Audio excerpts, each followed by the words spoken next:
Aujourd'hui, je voudrais parler plus de 1 Pierre 2, versets 9 et 10. Maintenant, pour comprendre ce passage, nous reviendrons à l'écriture de l'Ancien Testament à laquelle 1 Pierre 2 fait référence. Permettez-moi de commencer par la lecture 1 Pierre 2, versets 9 et 10. Il est dit, « Mais vous, vous êtes une génération choisie, une prêtrise royale, une sainte nation, un peuple acquis, pour que vous proclamiez les louanges de celui qui vous a appelé des ténèbres à sa merveilleuse lumière. Vous qui autrefois n'étiez pas un peuple, mais qui êtes maintenant le peuple de Dieu, vous qui n'aviez pas obtenu miséricorde, mais qui maintenant avez obtenu miséricorde. » Dans la dernière vidéo, j'ai prouvé que ce verset se réfère aux Juifs et aux gentils, en remontant à Osée, via Romains 9, etc.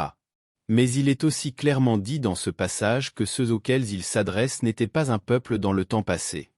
Bien sûr, nous savons que les enfants d'Israël ont toujours été un peuple, la nation d'Israël a toujours été un peuple. Donc, ce n'est pas une allusion à la nation d'Israël, il fait référence aux croyants, à la fois aux Juifs et aux gentils d'origine, et je l'ai déjà prouvé dans la dernière vidéo.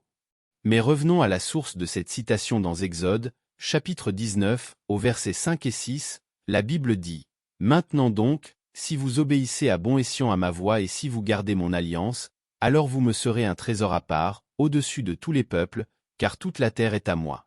Et vous me serez un royaume de prêtres, et une nation sainte. Ce sont les paroles que tu diras aux enfants d'Israël. » Donc, en retournant dans l'Ancien Testament, Dieu a dit à la nation d'Israël que s'il garde son alliance, il serait un peuple particulier, il serait une nation sainte, il serait une nation de prêtres et un royaume de sacrificateurs. Dans 1 Pierre 2, ce n'est pas exactement ce qu'il dit aux croyants que nous sommes. Nous sommes un peuple particulier, nous sommes une nation sainte, nous sommes un sacerdoce royal, un royaume de sacrificateurs. Donc, il est clair que 1 Pierre 2 cite Exode, chapitre 19. Et notez que dans Exode 19, il est clair que ces promesses s'appliquent aux enfants d'Israël uniquement s'ils gardent son alliance. Eh bien nous savons qu'ils n'ont pas gardé son alliance, parce que dans Hébreux chapitre 8, la Bible nous dit « Parce qu'ils n'ont pas persévéré dans mon alliance, et je ne me suis pas soucié d'eux, dit le Seigneur. » Donc, dans l'Ancien Testament, Dieu avait une alliance, un accord envers la nation d'Israël, des promesses qui étaient associées à des conditions. Si vous demeurez dans l'alliance, si vous écoutez ma voix. Nous savons à partir du livre hébreu et de la lecture de l'Ancien Testament que les enfants d'Israël ont brisé cette alliance, n'entendant pas sa voix, ne lui obéissant pas, et de ce fait, la Bible dit que le royaume de Dieu leur serait enlevé et donné à une nation qui en rendra les fruits. Et en 1 Pierre, chapitre 2, il nous dit qui est la nation sainte, qui est ce peuple particulier. Ce sont ceux qui, dans le passé, n'étaient pas un peuple.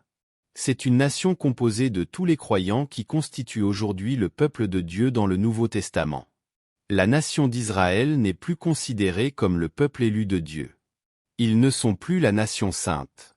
Ils ne sont pas ce peuple particulier, ils ne sont pas un royaume de sacrificateurs. Montrez-moi les prêtres actuels.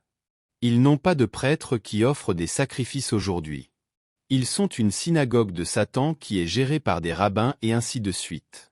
Ainsi, dire que les enfants d'Israël sont toujours un peuple élu, ou une nation sainte mise à part, cela revient à nier l'Écriture, parce que, pour être appelés la nation sainte, ils devaient continuer dans l'alliance. Ils ont rompu l'alliance, ils ne sont plus le peuple élu de Dieu.